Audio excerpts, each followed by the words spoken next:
తెలుగు రాష్ట్రాల్లో ఇంకా చలి వీయడం లేదు. ఉదయం పూట చలి భయపెడుతూనే ఉంది. పొగమంచు కూడా తీవ్రంగా పడుతుంది. దీంతో వాహనదారులు తీవ్ర ఇబ్బందులు పడుతున్నారు. హైదరాబాద్ విజయవాడ జాతీయ రహదారిపై పొగమంచు దట్టంగా వ్యాపించింది. అద్దంకి నార్కెట్పల్లి హైవేపై పొగమంచు భారీగా కురుస్తుంది. వాహనాల లైట్ల వెలుతురులో ప్రయాణం నిదానంగా సాగుతుంది.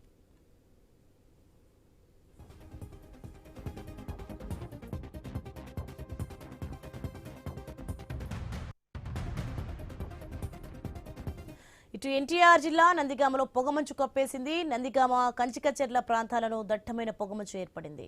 ఎదురుగా వస్తున్న వాహనాలు కనిపించక వాహనదారులు తీవ్ర ఇబ్బందులు పడుతున్నారు. జాతీయ రహదారిపై వాహనాలు నెమ్మదిగా వెళ్తున్నాయి.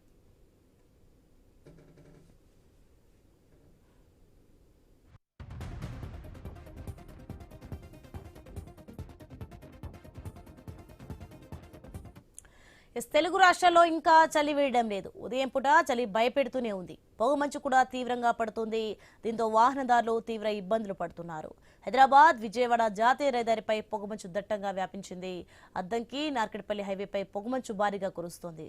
వాహనాల లైట్ల వెలుతురులో ప్రయాణం నిదానంగా సాగుతుంది. ఇక ఇటు ఎన్టీఆర్ జిల్లా నందిగామలో పొగమంచు కప్పేసింది. నందిగామ కంచికచెర్ల ప్రాంతాలను దట్టమైన పొగమంచు ఏర్పడింది. ఇక ఎదురుగా వస్తున్న వాహనాలను కనిపించక వాహనదారులు తీవ్ర ఇబ్బందులు పడుతున్నారు. జాతీయ రహదారిపై వాహనాలు నెమ్మదిగా వెళ్తున్నాయి.